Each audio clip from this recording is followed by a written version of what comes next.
Hello students, welcome to वैथ्स ICS। Cricket भी बड़ी अजीबोगरीब एक चीज़ है। कई ऐसे देश हैं जहां क्रिकेट जो है वो एक धर्म की तरह माना जाता है, जैसे इंडिया, जैसे पाकिस्तान, जैसे ऑस्ट्रेलिया। क्या आपने कभी ये सोचा कि क्रिकेट भी जो दो देशों के रिलेशन है उनको अच्छा कर सकता है, बड़ा इंपॉर्टेंट रोल प्ले कर सकता है? जी हाँ, क्रिकेट इंडिया और पाकिस्तान के रिलेशंस में बड़ा इंपॉर्टेंट रोल प्ले करता है। कई बार इंडिया और पाकिस्तान के रिलेशंस को पटरी पर लाने के लिए, ट्रैक पर लाने के लिए क्रिकेट का सहारा लिया गया। इसी तरीके से आजकल इंडिया और ऑस्ट्रेलिया के रिलेशंस को क्रिकेट के थ्रू बिल्डअप करने की कोशिश की जा रही है और भारत और ऑस्ट्रेलिया के रिलेशंस के 75 ईयर्स बिल्डअप किए जा रहे हैं। India and Australia both are celebrating 75 years of friendship through cricket. तो क्रिकेट खेल से भी दो देशों के संबंध जो हैं वो बनाए जा सकते हैं। किसी भी दो व्यक्ति के संबंध हो या किसी भी दो देशों के रिलेशन हो, दोनों को पास में लाने के लिए या दोनों के रिलेशंस को बिल्डअप करने के लिए एक चीज़ कॉमन होनी चाहिए। और भारत और ऑस्ट्रेलिया के बीच में जो एक चीज़ कॉमन है वो है क्रिकेट। हमारे देश में भी क्रिकेट जो है बहुत जोश के साथ खेला जाता है। ऑस्ट्रेलिया में भी जो है क्रिकेट बहुत जोश के साथ खेला जाता है। और अभी इंडिया और ऑस्ट्रेलिया की टेस्ट सीरीज चली रही है और हमारे देश इंडिया में Australian prime minister Anthony Albanese visit कर रहे हैं, वो दौरे पर हैं।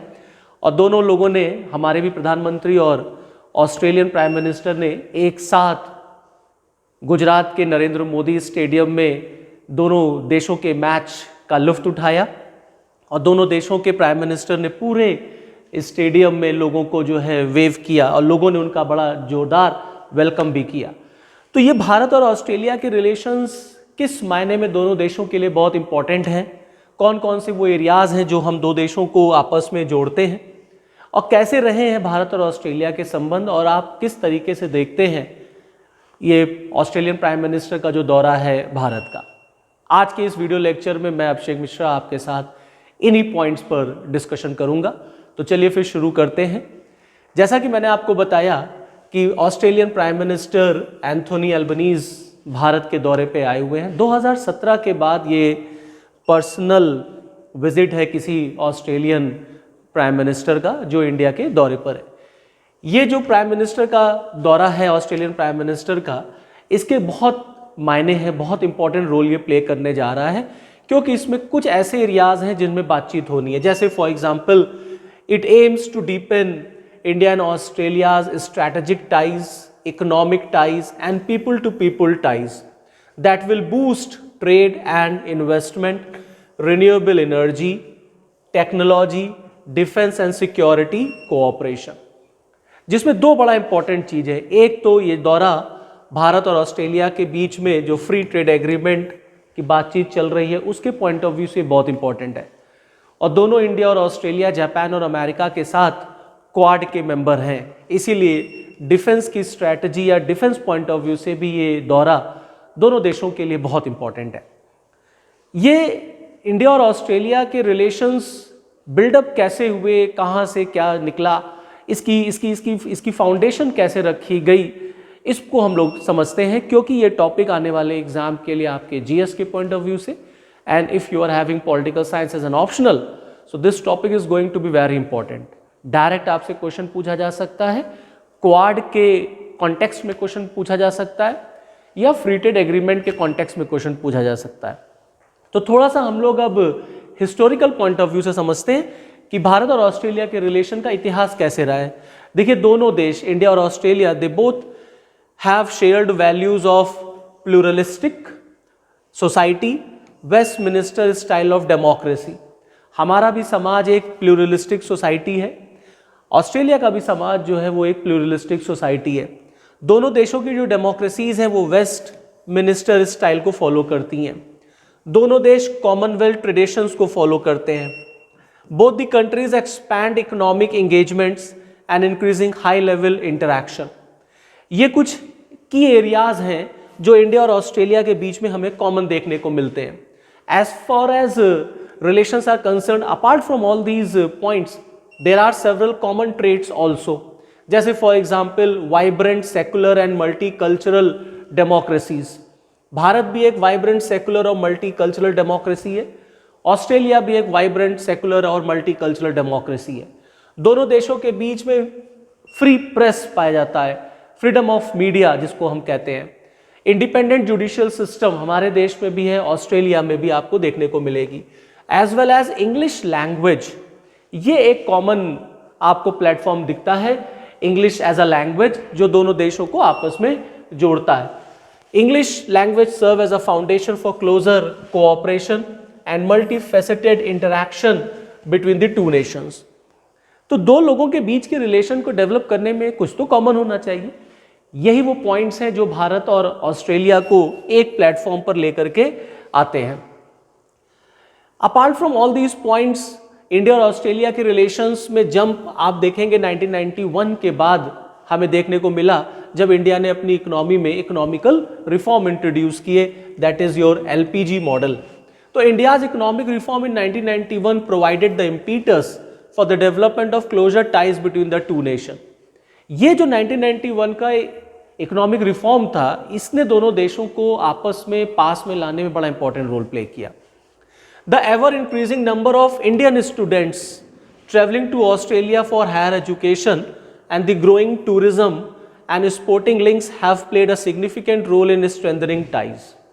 भारत के बहुत अच्छी संख्या में स्टूडेंट्स ऑस्ट्रेलिया जाते हैं पढ़ने। ये भी एक बहुत कॉमन प्लेटफॉर्म है जो इंडिया और ऑस्ट्रेलिया को आपस में जोड़ता है। क्रिकेट तो खैर है ही है, अभी इसी क्रिकेट के ही बैकग्राउंड पर देखिए दो देश अपने रिलेशंस जो है वो बिल्डअप कर रहे हैं। Now this ties evolved in the direction of strategic relationship। जो संबंध ट्रेड से शुरू हुए, जो संबंध एजुकेशन टूरिज्म से शुरू हुए, आज वो संबंध जो है वो स्ट्रैटेजिक रिलेशंस तक पहुंच गए हैं। With the greater convergence of views on the issues like international terrorism and the rule based order in the Indo Pacific reason. Very important point. Bharat और ऑस्ट्रेलिया के रिलेशंस आज जो स्ट्रैटेजिक पार्टनरशिप में बदल गए हैं, उसके पीछे दो बड़े इंपॉर्टेंट रीजंस हैं। एक बहुत इंपॉर्टेंट रीजन है कि हमारा दृष्टिकोण, हमारा जो पॉइंट ऑफ व्यू है वो मैच करता है as far as international terrorism is concern. दूसरा, भारत और ऑस्ट्रेलिया दोनों रूल बेस्ड ऑर्डर चाहते हैं इंडो पैसिफिक रीजन में, कि इंडो पैसिफिक रीजन में फ्री ट्रेड होना चाहिए, किसी का इंटरफेरेंस नहीं होना चाहिए, and that a region should be open to all. The two democracies have taken their cooperation to plurilateral format including Quad. इसी इंडो पैसिफिक रीजन से रिलेटेड आपका ये क्वाड है, जहां पर हमें इंडिया, जापान, अमेरिका और ऑस्ट्रेलिया एज अ मेंबर देखने को मिलते हैं, जहां पर हम इस पूरे के पूरे इंडो पैसिफिक रीजन में सिक्योरिटी पॉइंट ऑफ व्यू से या फ्री ट्रेड के पॉइंट ऑफ व्यू से मिलकर काम करना चाहते हैं। तो ये इंडो पैसिफिक रीजन किस तरीके से, कैसे, क्या रोल प्ले करता है और ये क्वाड का क्या रोल है, देखिए इन शॉर्ट मैं आपको बताना चाहूँगा कि इंडो पैसिफिक रीजन ये वो एरिया है जहाँ पर चाइना का डोमिनेंस जो है वो डे बाय डे बढ़ता चला जा रहा। इस चाइना के डोमिनेंस को कंट्रोल करने के लिए इंडिया ने, ऑस्ट्रेलिया ने, जापान ने और अमेरिका ने मिल करके जो ये क्वाड एज अ ग्रुप बनाया है, इसका पर्पस है कि इंडो पैसिफिक रीजन में पीस मेंटेन हो, स्टेबिलिटी रहे और वहाँ पर जो रीजन है उसका यूज जो है वो हर कंट्री कर सके। चाइना का डोमिनेंस जो है वो कम होना चाहिए। Now as far as strategic ties are concern, सितंबर 2014 में हमने देखा कि Australian prime minister Tony Abbott visited India, and in the November that year, उसी साल नवंबर के महीने में Modi became the first Indian prime minister to make an official visit to Australia after Rajiv Gandhi 1986। तो ये आना जाना का सिलसिला जो है ये शुरू हुआ और दोनों देशों के संबंध जो है वो डे बाय डे मजबूत होते चलेगा और स्ट्रैटेजिक पार्टनरशिप में बदल गया। Modi also became the first Indian prime minister to address the joint sitting of the parliament of Australia. प्रधानमंत्री नरेंद्र मोदी पहले भारतीय प्राइम मिनिस्टर बने जिन्होंने ऑस्ट्रेलियन पार्लियामेंट की ज्वाइंट सिटिंग को एड्रेस किया। At the Indo-Australian Leaders Virtual Summit in June 2020, Modi and the Prime Minister Scott Morrison elevated the bilateral relations from the strategic partnership concluded in 2009 to a comprehensive strategic partnership.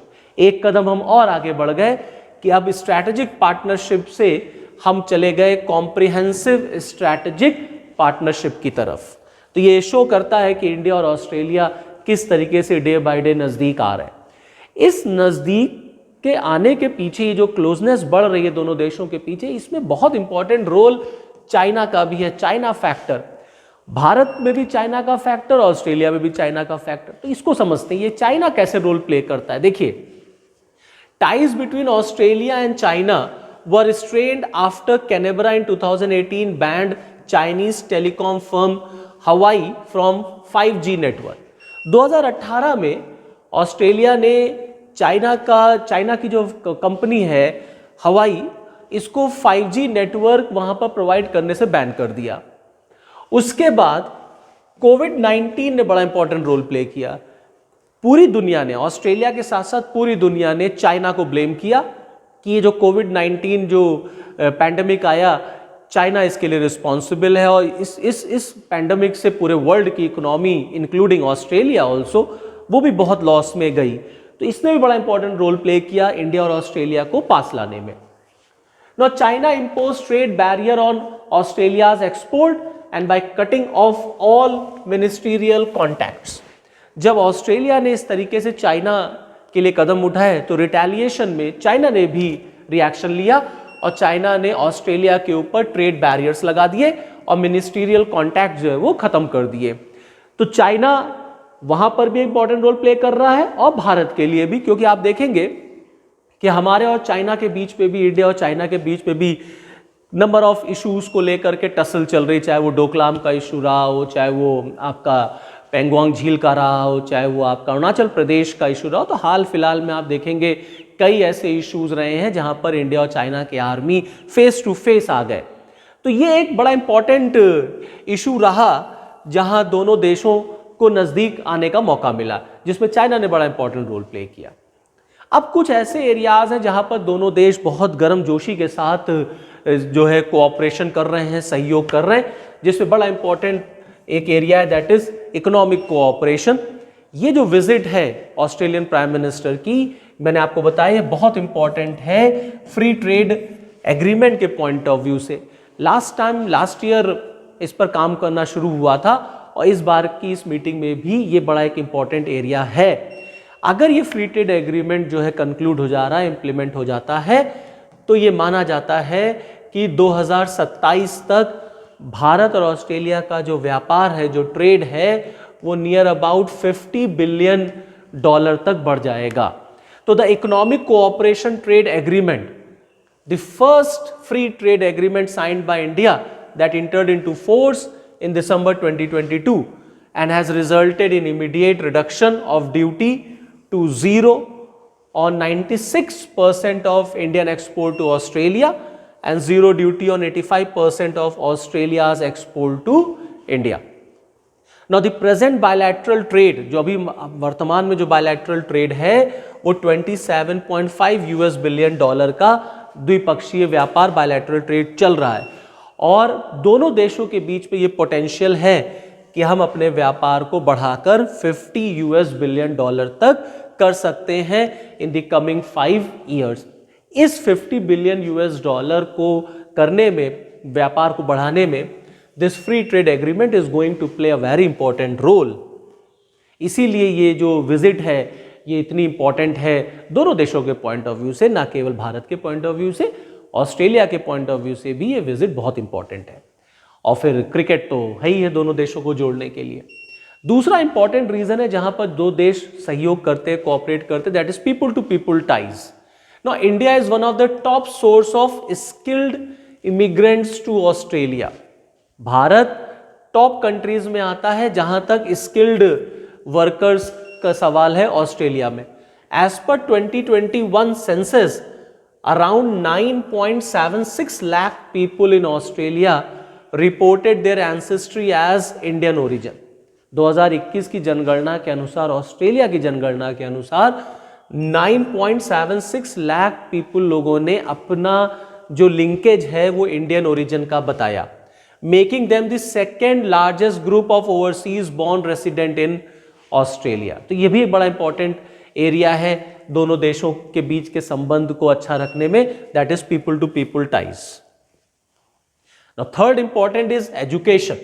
मैंने आपको बताया कि भारत के बहुत सारे बच्चे, बहुत सारे स्टूडेंट जो है वो ऑस्ट्रेलिया में स्टडीज करते हैं, हायर एजुकेशन के लिए जाते हैं। The mechanism for mutual recognition of educational qualification was signed on March 2 this year. इसी साल 2 मार्च को the mechanism for mutual recognition of educational qualification was signed. This will facilitate mobility of students between India and Australia. इससे भारत और Australia के बीच में जो students हैं उनकी मोबिलिटी बढ़ेगी। More than 1 lakh Indian students are pursuing higher education degree in Australia. 1 lakh से ज्यादा भारतीय छात्र जो हैं वो ऑस्ट्रेलिया में पढ़ रहे हैं हायर एजुकेशन के लिए। Now apart from all these, the very important area of cooperation is defence. आज हम देखते हैं कि भारत और ऑस्ट्रेलिया डिफेंस के फील्ड में बड़ा इंपॉर्टेंट रोल प्ले कर रहे हैं और मिल करके काम कर रहे हैं। द 2+2 मिनिस्ट्रियल डायलॉग, जैसे भारत और अमेरिका के बीच 2+2 डायलॉग होता है, मिनिस्ट्रियल डायलॉग, ऐसे ही ऑस्ट्रेलिया के साथ भी 2+2 मिनिस्ट्रियल डायलॉग होता है और ये बड़ा इंपॉर्टेंट एरिया है दोनों देशों के रिलेशंस में। That was held in September 2021 and the Deputy Prime Minister and Defense Minister of Australia visited in June 2022. Now the mutual logistics support agreement was concluded during the virtual summit. This is very important कि mutual logistics support agreement sign हुआ भारत और Australia के बीच में in June 2020 and the two militaries held several joint exercises in 2022. Bharat और Australia के बीच में बहुत सारी जॉइंट एक्सरसाइजेस भी होती हैं, जैसे फॉर एग्जांपल मालाबार एक्सरसाइज। ये बड़ा इंपॉर्टेंट एक्सरसाइज है जहां पर हम देखते हैं कि जो क्वाड के मेंबर्स हैं वो मिल करके एक्सरसाइज करते हैं, उनकी जो आर्मी है वो एक्सरसाइज करती, that is known as the Malabar. जो आर्म्ड फोर्सेस हैं वो इस एक्सरसाइज में पार्टिसिपेट करते हैं। और अभी ये फिलहाल मलाबार एक्सरसाइज अगस्त के महीने में पर्थ में होने भी जा रही, जहां पर इंडिया को इनवाइट किया गया है along with Japan and the US, that is known as the Malabar exercise. Apart from this Malabar exercise, Australia has also invited India to join the Talisman Sabri exercise later this year. इसी साल के अंत में हम देखेंगे apart from this Malabar exercise Talisman Sabre exercise भी होगी, जहां पर ऑस्ट्रेलिया ने भारत को इनवाइट किया हुआ है। क्लियर? नाउ डिफेंस की ही फील्ड में हमने जो कदम उठाया, आप देखेंगे जो प्राइम मिनिस्टर ऑस्ट्रेलिया के आए उन्होंने INS विक्रांत का दौरा किया, वहाँ उन्होंने विजिट किया। ये एक बड़ा इंपॉर्टेंट और लैंडमार्क जो है स्टेप रहा कि ऑस्ट्रेलियन प्राइम मिनिस्टर जो है वो INS विक्रांत गए। ये दिखाता है कि दो देशों के डिफेंस रिलेशंस किस तरीके से आगे चल रहे हैं। हम क्वाड के मेंबर हैं, हम इंडो पैसिफिक रीजन के लिए काम कर रहे हैं, हम मिलकर के कॉम्प्रिहेंसिव स्ट्रैटेजिक पार्टनरशिप पे काम कर रहे हैं, नंबर ऑफ एक्सरसाइजेज में हम लोग पार्टिसिपेट करते हैं। और INS विक्रांत जाना किसी देश के प्रधानमंत्री का, ये अपने आप में एक बड़ा इंपॉर्टेंट एरिया है। ऐसा इतिहास में पहले हमने कभी नहीं देखा, ये पहली बार ऐसा हो रहा है कि ऑस्ट्रेलियन प्राइम मिनिस्टर जो है वो INS विक्रांत का दौरा कर रहे हैं। नाउ सेकेंड इंपॉर्टेंट एरिया, और you can say that another important area of cooperation is clean energy.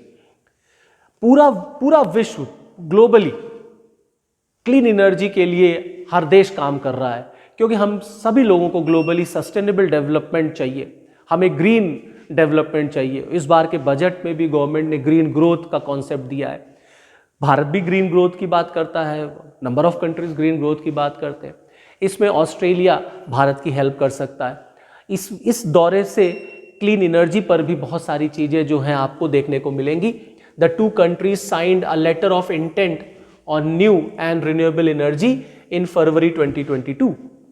2022 में दोनों देशों ने रिन्यूएबल एनर्जी पर एग्रीमेंट साइन किया, क्योंकि आज रिक्वायरमेंट है रिन्यूएबल एनर्जी की, which provides for cooperation towards the bringing down the cost of renewable energy technologies.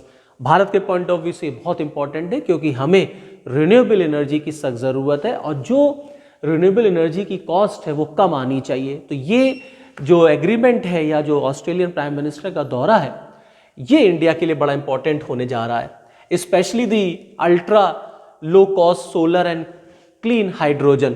Now during the virtual summit in March 2022, India announced a fund of 10 million Australian dollar for Pacific Island countries under the Infrastructure for Resilient Island States and 10 million Australian dollar for Pacific Island countries under the International Solar Alliance. तो international solar alliance जो कि India का एक initiative है, उसके लिए जो है इंडिया ने Australian dollar 10 million dollar donate किया। तो कहीं ना कहीं हमें देखने को मिलता है कि दोनों देश जो हैं वो क्लीन एनर्जी पर काम करते हुए नज़र आते हैं। तो आने वाले दिनों में भारत और ऑस्ट्रेलिया के रिलेशंस और हमें मजबूत होते हुए दिखेंगे और चाइना को काउंटर करने के लिए, क्वाड को स्ट्रेंथन करने के लिए आने वाले दिनों में हमें देखने को मिलेगा कि जापान के जो प्राइम मिनिस्टर हैं वो भारत के दौरे पर आने वाले हैं। फिर क्वाड की मीटिंग होने वाली है, हमारे प्राइम मिनिस्टर वहाँ जाएंगे क्वाड की मीटिंग को अटेंड करने के लिए। तो कहीं ना कहीं नंबर ऑफ प्लेटफॉर्म्स है, प्लस G20 का सम्मेलन जो है वो सितंबर में है ही है, उसके नंबर ऑफ मीटिंग्स हो ही रही हैं। तो कहीं ना कहीं नंबर ऑफ ऐसे कॉमन प्लेटफॉर्म्स हैं जहाँ इंडिया और ऑस्ट्रेलिया एक साथ मिलकर के काम कर सकते हैं और जो इस पूरे रीजन के लिए बड़ा इंपॉर्टेंट होने जा रहा है। So this is all from this video lecture. I hope आपको समझ में आया होगा। Okay, thank you and all the best.